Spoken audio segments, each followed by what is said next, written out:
Assalamualaikum warahmatullahi wabarakatuh. Perkenalkan, nama saya Salsabila Reza Putri dengan akhiran NIM 012, Program Studi Pendidikan Luar Sekolah, Fakultas Keguruan dan Ilmu Pendidikan Universitas Jember. Di sini saya akan membuat video guna memenuhi tugas ujian akhir semester mata kuliah konsep dasar PAUD. Jadi, pendidikan anak usia dini atau PAUD telah mengalami perkembangan yang signifikan seiring meningkatnya kesadaran akan pentingnya masa usia dini sebagai fondasi utama dalam pembentukan karakter dan kemampuan anak. Sejarah PAUD dipengaruhi oleh pemikiran tokoh seperti Friedrich Froebel yang memperkenalkan taman kanak-kanak sebagai tempat bermain dan tempat belajar.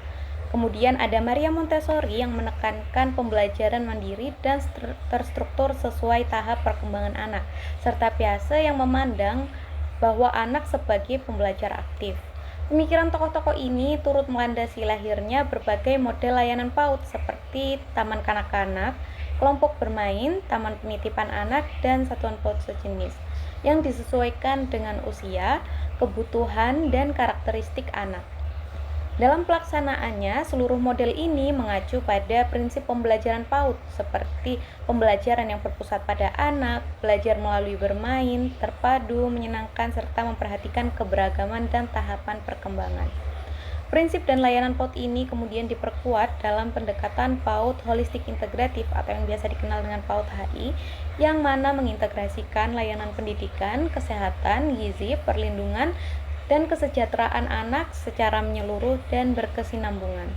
Dengan demikian, perkembangan sejarah serta pandangan tokoh, prinsip pembelajaran dan model layanan PAUD ini saling mendukung dan menjadi landasan kuat dalam penyelenggaraan PAUD HI yang bertujuan untuk mengoptimalkan tumbuh kembang anak secara utuh, selaras, dan berkelanjutan.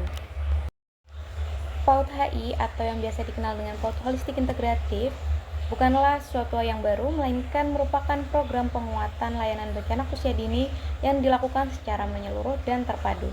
Program ini bertujuan untuk memastikan bahwa setiap anak mendapatkan pemenuhan kebutuhan esensialnya secara optimal, yang mencakup aspek pendidikan, kesehatan, gizi, pengasuhan, perlindungan, dan kesejahteraan. Yang mana artinya pendidikan anak usia dini tidak hanya berfokus pada aspek akademis saja, tapi juga harus terintegrasi dengan pelayanan kesehatan, kecukupan gizi, serta perlindungan dan pengasuhan yang layak.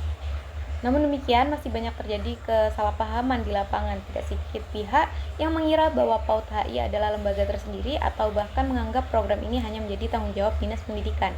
Padahal, pelaksanaan PAUD HI justru menuntut keterlibatan lintas sektor seperti Dinas Kesehatan, Dinas Sosial, serta lembaga atau organisasi masyarakat lainnya. Maka dari itu dibutuhkan kolaborasi nyata antar instansi dan para pemangku kepentingan agar program ini berjalan secara efektif. Perlu kita pahami bahwa Satuan PAUD bergerak sebagai pusat koordinasi. Lembaga PAUD tidak harus menyelenggarakan semua layanan secara langsung, melainkan menjadi penghubung yang menjalin kemitraan dengan pihak-pihak terkait. Contohnya, lembaga PAUD dapat berkoordinasi dengan puskesmas atau posyandu untuk melakukan penimbangan dan pemeriksaan kesehatan anak. Kemudian, sebagai penutup, mari kita pahami bahwa keberhasilan PAUD HI ini tidak hanya terletak pada kualitas pembelajaran di dalam kelas saja, tetapi juga pada kemampuan satuan PAUD dalam membangun sinergi yang solid dengan berbagai pihak untuk mendukung tumbuh kembang anak secara menyeluruh dan optimal. PAUD HI adalah investasi jangka panjang yang krusial bagi terwujudnya generasi unggul dan berkarakter di masa depan. Maka dari itu, mari kita kuatkan tekad, tingkatkan kolaborasi, dan berperan aktif dalam mendukung keberhasilan implementasi PAUD holistik integratif di lingkungan kita masing-masing. Sekian dari saya. Wassalamualaikum warahmatullahi wabarakatuh.